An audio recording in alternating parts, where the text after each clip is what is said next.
Canada has a lot more regulation with drug prices. That's the one I really like. Okay, so when we start talking about drug prices, we can just look at a recent example, and we'll call it Moderna, the great inventor of the mRNA vaccine, big COVID. We've all heard of messenger RNA. We all heard of COVID. We all have heard of the vax, the boost, the double vax, and all these great terms. But I think it was interesting what the federal government did with Moderna. They gave Moderna quite a few millions of dollars to invent this vaccine. And what did the federal government get in return? Nothing. So this is really gets where it gets kind of interesting that Moderna received all this money from the federal government, so it was public risk, taxpayer risk. Moderna got all this money, invented the mRNA vaccine. Well, if it didn't work, guess what? Public sector's out of the money. Not private.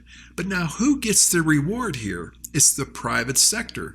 So Moderna's on track to make a 40% profit this year, thanks to the federal government, thanks to the American taxpayers. I haven't gotten my thank you letter in the mail yet from Moderna for making them so much money this year.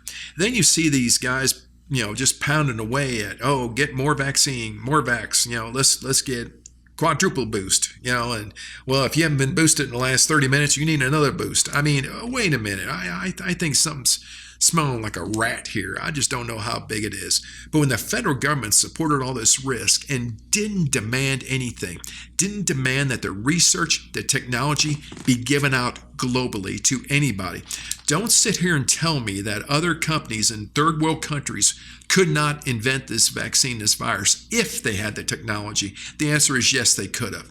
Moderna chose not to give it to them, because it's now their what they call IP, their intellectual property, their systems. They have some nonsensical excuse, but they're at the leading tip of this. And there's some shaking hands and some backroom deals that were going on there. And I'm sure some House of Representatives and senators got filthy rich on Moderna stock.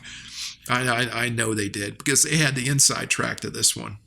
But this is nonsense. And this is how your federal government spends your federal healthcare dollars, by giving it away to pharmaceutical companies so they can make billions, and we get on and we pay for it. We pay not only for it with our lives, we pay for it because we have to pay for the shot, and we have to pay for the research. And what do we get out of it as taxpayers? Nothing. We get the short end of that stick. Thank you, federal government. Nice job, losers.